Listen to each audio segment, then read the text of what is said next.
Class is now in session. I'm Professor Hockey, and today we'll be discussing my 24-25 season review for the San Jose Sharks. And as per usual, the story of this year starts during last year's offseason. The Sharks were coming off of just a terrible 23-24 campaign where they struggled to score, struggled to defend, pretty much everything that could go wrong did go wrong, and ultimately ended up leading to the worst full season in modern NHL history as the Sharks hit just 47 points. But there was one redeeming quality to take out of this year, which was that because they were so bad, they finished right at the bottom of the standings and got the best possible draft lottery odds, which won them the first overall pick. But before the draft came around, we got some big news already, which is that the Sharks had signed their current best prospect, Will Smith, the fourth overall pick in 2023, to an entry-level contract. And then once San Jose took Celebrini, unsurprisingly, at number one, a couple of weeks later, he too would sign his ELC, meaning both players would make the jump from the NCAA, from college hockey, to the professional level, which was a very exciting notion for Sharks fans. These are the two best prospects within the organization, in fact, two of the best prospects in the entire league,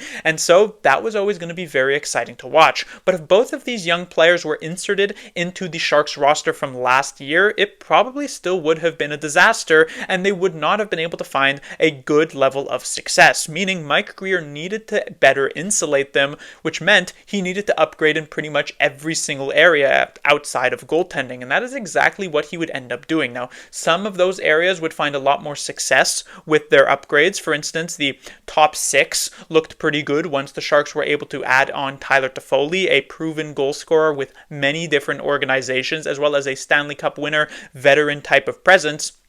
And they also brought in Alex Wennberg, not necessarily a top six player, but someone who would help bolster the Sharks' center depth, which was incredibly important for two reasons. First of all, the Sharks were heading into this year with Celebrini and Smith, two young rookie players in that center position, so in case one or both of them would falter, Wennberg could step into that type of role. But it was also a very clear message and indication that Logan Couture, we should not expect him back for this season. And now we know, unfortunately enough, that we shouldn't be expecting him back at all for the rest of his career. His time with the Sharks and just in the NHL in general is finished, and that seemed to be what Grier was aware of when he decided to give Wennberg that contract. On the defensive side of things, this is where the Sharks had a little bit more middling type of success. One very successful pickup, however, was Jake Wallman, who the Sharks were able to get away from Detroit for free, and in fact were paid a second-round pick to take him on. He quickly became the Sharks' number one guy.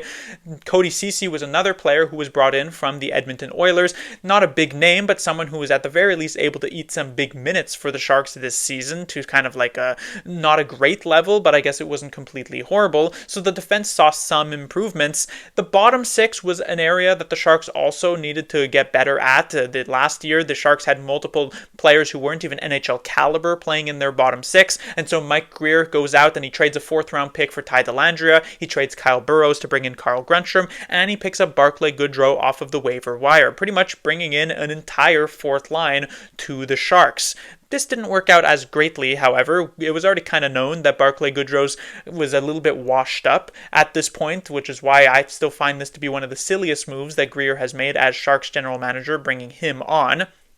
Ty Dellandrea was someone who had a little bit more hope because he's a bit younger and a former first rounder, but with just one goal this season, he was not particularly good at all. And then Carl Grundstrom, probably the best out of the three, was still ended up as a healthy scratch for a couple of dozen games. So the bottom six upgrades, not exactly amazing, but enough to really create a roster that, objectively was better than last season's. And so while expectations weren't particularly high, you're not thinking that the Sharks are necessarily going to be making the playoffs, they should be a better team heading into this year. And it starts off with that first game against the St. Louis Blues, the home opener, first career games for both Celebrini and for Will Smith. And right from the get-go, period one, there is a ton of excitement there because just a few minutes into this game, Celebrini scores his first career goal, and a few minutes after that, he gets his first career assist. A 2-point first period starts him off on the right foot, and in the second period, the Sharks add a couple more goals to take a 4-1 lead heading into the third period. And I imagine for many San Jose Sharks fans, even though we were kind of realistic about the expectations over the entirety of the season, it was difficult to not be really, really excited seeing just how Celebrini was performing and how the team seemed to be closing out a good win for themselves. Unfortunately, however, this was the beginning of the third period blown leads, which the Sharks would end up doing many times over this season, and they'd give up 3 goals to St. Louis to tie this one up, and then the overtime game winner to turn a 4-1 lead into a 5-4 loss. And this was then just the beginning of a downward trend for San Jose. Celebrini would actually not play the next 12 games due to an injury, and the Sharks would lose their first 9 of the season, coming close to matching the 11 that they started last season with. However, they were able to break out of this losing streak thanks to a miraculous comeback in their first ever game against the Utah Hockey Club that kind of mirrored the one that St. Louis had against them in Game 1. They came down trailing 4-1 into the final 5 minutes of the third period, scored 3 goals in that final few minutes, got into overtime, got the game winner, and that was their first win of the season. And this actually began now an upward trend for the Sharks. The month of November was their most successful of the year by far. In fact, after those first 9 losses, the Sharks' next stretch of games, they went 10-6-3. This is actually a very solid record, and it ended with a victory against the Eastern Conference leading Washington Capitals in early December, at which point the Sharks were just 3 points out of a playoff spot.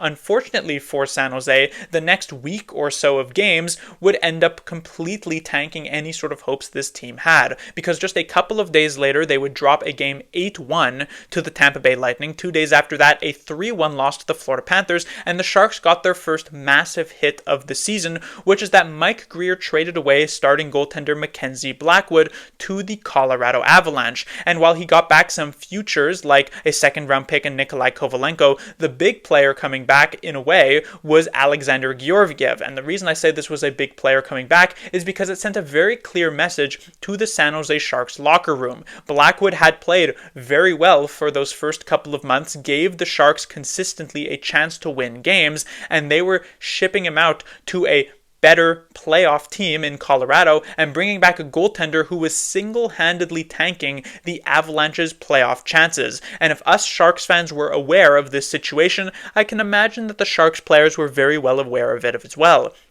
So the fact that they were on a 10-6-3 run, trying to get back maybe into that playoff conversation, and then the general manager says, you know what, that starting goaltender who had been playing so well for you, well, now he's gone. Here's the literal worst goaltender in the entire league. Have fun. It doesn't really give you that much motivation. And so the rest of December progresses with many different losses. I believe the Sharks only had one more win for the rest of the month. And by the time the holiday break rolled around, the Sharks' playoff hopes were pretty much essentially over. I had run the math at the time. The Sharks would have had to have something like an 800 points percentage, which would be by far the best in the league, just to maybe squeak in to a second wildcard spot. This was incredibly unlikely to happen. And again, if I'm aware of it, I imagine the players are very well aware of it as well. Heading into the new year, the Sharks picked up a couple of victories against some good teams in Tampa and New Jersey, but again, January would quickly revert to just being a bunch of losses, and we then got the second big hit of the season early on in February when the Sharks traded away Mikael Granlund and Cody Ceci to the Dallas Stars and did not get even a single roster player back, only a first and fourth round pick, which is once again an indication that this season is pretty much done. And so Sharks players, you can't really blame them for struggling to keep that motivation, and right into the Four Nations break, the Sharks would lose a game to the Dallas Stars 8-3.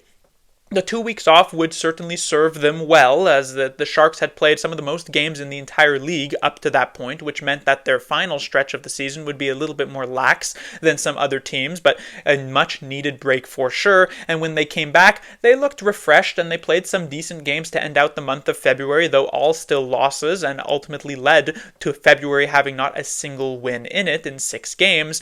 And then we got to the early parts of March leading up into the trade deadline. The Sharks picked up a couple of wins during this time against Toronto and against Buffalo, but the deadline was a particularly tough moment of the season. There were some players who you expected to be traded, like Luke Kunin, Nico Sturm, Vitek Vanacek, but there were two major surprises as well. First of which, Jake Wallman getting moved out. He had an extra year on his contract going into next season, so not really expected to be moved, but I guess because the Oilers offered that first round pick and the Sharks really wanted to be able to jump at that opportunity, they were willing to part with their current best defenseman. But the real shocker was the trade of Fabian Zetterlund. While Wallman was always a question whether or not he would be a factor for San Jose in 3 to 5 years' time in the true future of the rebuild, many likely believed that Zetterlund was a future piece to build around. Not a big one, but someone who could fill into that middle six role for the coming decade or so. And so his trade really caught a lot of people by surprise and ended up being a true kind of subtraction to this team, because the only roster player that they got back was Zach Ostapchuk, who kind of felt as though wasn't really ready to make that jump to the NHL level. He had played a bunch of games with the Senators this season and hadn't really done much of anything, and that continued during his time with the Sharks over the final 20 or so games of the year. And so while San Jose, the wheels didn't come off immediately, and they still picked up a couple of wins against Toronto and Boston, eventually the Sharks settled into a cycle of losing, and they lost the final 11 games of the season, ending this year on a pretty sour note, not winning a single game in the month of April. And so ultimately, at the end of this year, the Sharks end up with a record of 20, 50, and 12. Notably, the Sharks only one more win than last season. 8th place in the Pacific Division, and once more, 32nd place, dead last in the entire league. However, it was not all that bad. Obviously, one more win doesn't seem great from a results perspective, but I'm sure many of us who have actually watched this season noticed that the Sharks were a good bit more competitive, and that was the ultimate goal, I would imagine, for Mike Grier coming into this season. Yes, it would have been nice to get a few points here or there, but it's important to not just take a results-based perspective for a rebuilding team like this. Sure, if you're a playoff team, it is really, at the end of the day, the only thing that's important in a playoff series is whether or not you get the win or you get the loss. But a rebuilding team, if the Sharks finish with 52 points, or they finish with 55 points, or 60 points, or 45 points, really what you want to see is notable progression, and that is exactly what the Sharks got. I think they had something like 37 or close to 40 games in terms of 1-goal losses this season, which is just absolutely absurd. And as such, you could see that maybe if half of those flip, San Jose is in a little bit of a different type of position. So this season was not nearly as bad as last year, but of course, if you tell the players that, they'll probably not really agree, and they'll say, we still finished in last place, we're not very happy about it.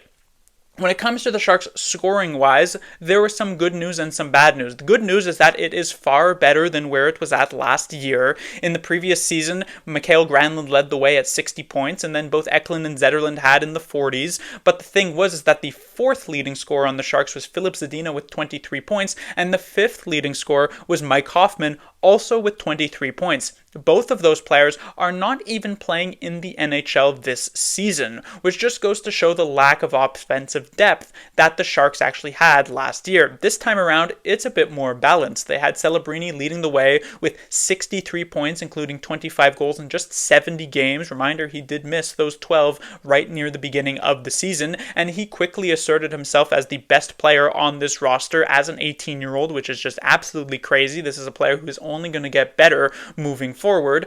William Eklund then was second on this team, 77 games played, 17 goals, 41 assists for 58 points. I was hopeful that Eklund would be able to take some steps forward here in his sophomore season, hit around the 60-point mark, which is exactly what he did. This is a new career high, and the big thing for Eklund was not so much that he was consistently a great offensive player, but more so that he was consistently a very reliable and responsible player at all ends of the ice. He probably has now the best defensive forward on the San Jose Sharks, can play in pretty much every single situation for this team, and he is also still relatively young, not Celebrini level, but will only turn 23 at the beginning of next year.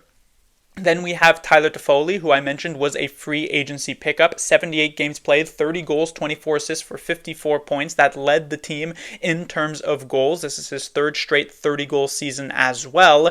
Toffoli, he came in as advertised and did exactly what you would expect from him. He put the puck in the net. You don't really have many expectations outside of that. He's not going to drive his own line. He's not going to make a bunch of crazy plays. He is the type of player who you are very, very happy with having as like the fifth best forward on your team, because he can provide really, really good secondary scoring. Unfortunately for the Sharks this year, he was more like their third best forward, which kind of left them in a bit of an awkward spot because Toffoli is not quite capable of handling that, but you really cannot be disappointed with what he was able to bring to the table here. 30-goal scorer again, led the entire team. Then we have Will Smith, the fourth leading point scorer here is not Filip Zadina, 23. It is Will Smith with 45 points in 74 games, 18 goals, 27 assists. Smith had a very slow start to the year. His months of October and November weren't actually that great, but in the latter half of the season, he quickly asserted himself as potentially the Sharks' second best player, at least from an offensive perspective. He put up a ton of points during this time, was one of the most productive rookies in the entire league as well, and so he finished the season off very strong. And then it is Alex Wennberg here, 77 games played, 10 goals, 25 assists for 35 points. Because he kind of bounced around the third and second line, he spent the majority of the first half of the season more so in that bottom six role because the Sharks still had Mikael Granlund. It's not a surprise that the scoring would suffer slightly because of that, but 35 points for like mostly a third line center is still rather solid. That is the good news here, that the Sharks were a lot better than last year in the scoring department. The bad news, however, is that there is still a long way to go. There are playoff teams, you take a look at the Tampa Bay Lightning, who are obviously more so of an exception. They have 4 players with 80 points on the season. The Sharks, they're not very close to even hitting one 80-point scorer at this point, never mind 4 of them. And so you have more of a journey to cross, but the big issue that still remained here for San Jose was on the blue line. Last year, a huge problem was that there's just not any sort of offense flowing from the back end, and that continued into this season. And in these days, in the 2025 season in the NHL, you really need your defensemen to be able to jump up and contribute. And if you take a look at the leading scorers amongst the teams in the league, Tampa Bay, they have Victor Hedman. Washington Capitals, they've got Jacob Chikrin. The Columbus Blue Jackets, they've got Zach Werenski. And you just continue to go further down the line here with Evan Bouchard and Edmonton and all of these different players. You can see that having someone like that is so important to really jumpstart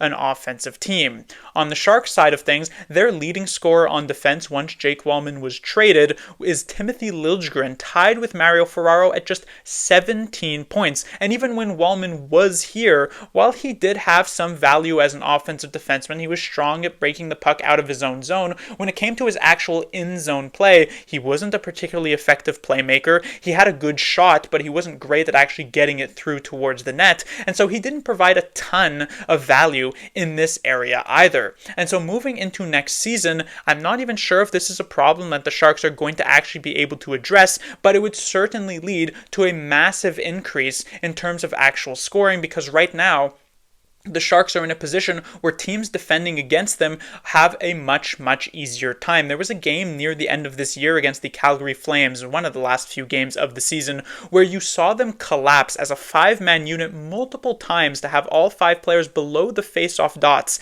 in the defensive zone, leaving the 2-point men completely uncovered because they know that if this puck reaches Mario Ferraro, or if it reaches Jan Ruda or Jack Thompson or Marc-Edouard Vlasic, you're not going to get burned as much as if you're playing against the Colorado Avalanche and it gets to Cale Makar sitting there at the blue line. And so you can overload and you can overwhelm the Sharks' 3 forwards, mostly win those battles, and if worse comes to worse, the puck makes its way to the point, nothing bad is realistically going to happen anyway. This is something that the Sharks need to have change up if they truly want to unlock their forwards' ability to put up points here and get out from being, again, actually they weren't even the lowest scoring team last year because Chicago was even worse than them, but this year they were the lowest scoring team in the entire league.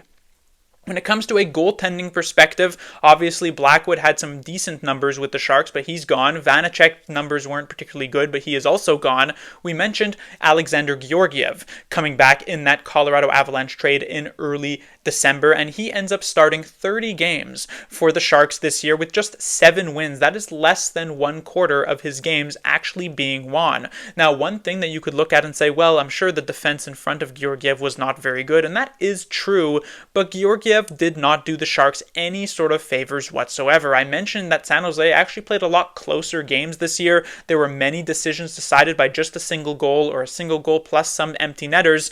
Georgiev was a major reason in many of them in why the Sharks actually would lose, because he just couldn't make that extra save. And if you take a look at these stats, a 3.88 goals against average and a .875 save percentage are just absolutely terrible. Now, some as well, again, a possible defense of Georgiev as well, save percentage and goals against average are much more like team-related stats. If the team is not doing him any favors in front, how much can Georgiev really do? Well, if you take a look at goals saved above expected, which tries to kind of isolate a goaltender's performance, Georgiev is right near the bottom in this particular stat as well, showing that indeed he struggled immensely this season. And so it was not much of a surprise when basically as soon as the season ended, the Sharks confirmed that Georgiev would not be coming back for next year.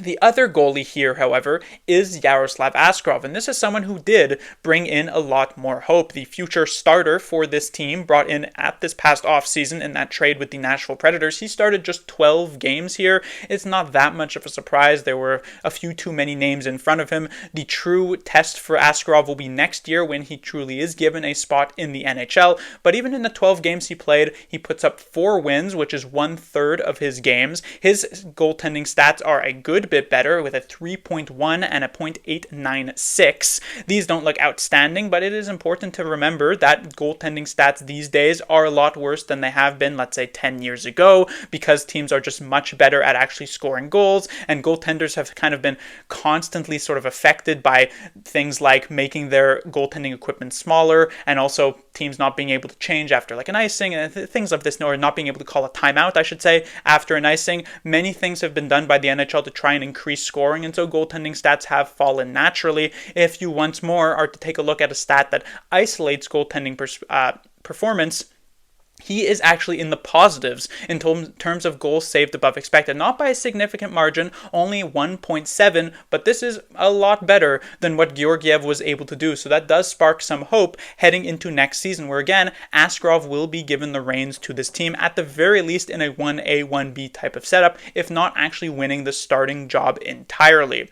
And so generally, this was a season in which the Sharks, they saw some notable improvement. They did actually improve in many of their different areas, but by the end of the day, results-wise, they still finished in last place. They were still the lowest scoring team. They still gave up the most goals in the league. In fact, they were the only team to give up more than 300 goals this season. And so it is not the type of season that you're really all that excited about, in the sense of, wow, the Sharks made a ton of great strides forward.